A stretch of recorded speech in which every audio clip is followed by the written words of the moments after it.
Merhaba anneler babalar. Ateşten sonra bu videomuzda öksürükten bahsedelim. Peki öksürük gerçekten durdurulması gereken bir şey mi? Önlenmesi gereken bir şey mi? Biliyorum birçok anne çok zorlanıyor. Özellikle geceleri uykudan uyandıran, kaba kaba ciğerden gelen bir öksürük olduğu zaman evet haklısınız, içimiz parçalanıyor. Ama bu öksürük gerçekten çocuğumuza zarar veriyor mu? Veya hemen kesilmesi gereken bir şey mi? Öncelikle şunu belirteyim. Öksürük vücudun bir savunma mekanizmasıdır.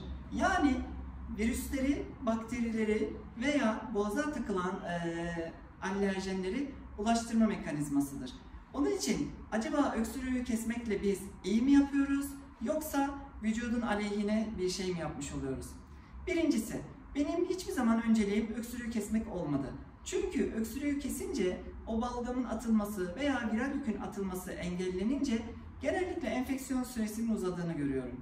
Onun için çok rahatsız etmediği sürece, çok huzursuzluk vermediği sürece öksürüğün kesilmesini istemiyorum. Peki öksürük varsa ne yapalım? Öncelikle tabii ki boğazı rahatlatıcı reçineler, nane, limon, ıhlamur, ada çayı, papatya çayı, özellikle bu mevsim ayva yaprağını çok öneriyorum. Çünkü ayva yaprağı çok güzel bir öksürük kesici, öksürüğü azaltıcı diyelim.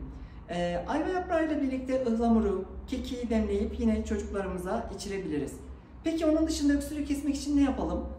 Bal içine birazcık limon sıkarsak ve onu yedirirsek öksürüğünün biraz da olsa rahatladığını göreceğiz. Onun dışında tereyağı ve pekmezi ılık bir şekilde verirsek yine boğazımızı yumuşatmış oluruz.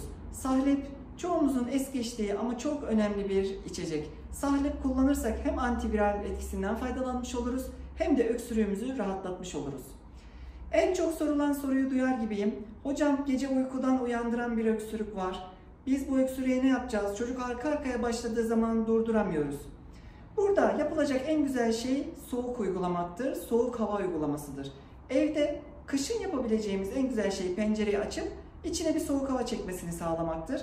Şu mevsimlerde de yapacağınız en güzel şey öksürük çok arttığı zaman buzdolabın buzluğunu açın, başını içine sokun çocuğumuzun ve soğuk hava çekmesini sağlayın. 8-10 kere soğuk havayı çeksin, hemen öksürüğünün azaldığını ve rahatladığını göreceksiniz. İlaç olarak ne kullanalım?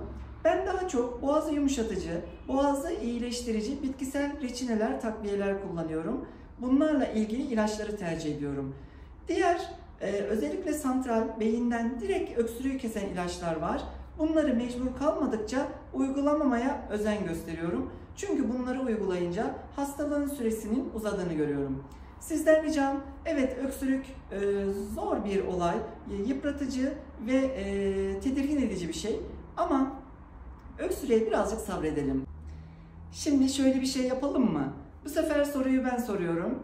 Ventolin vermek, Floxtide, Corteyr, Pulmicort gibi ilaçları vermek gerçekten öksürüğe iyi gelir mi? Nebulizatör tedavilerle Ventolin verilmesi öksürüğü keser mi, rahatlatır mı?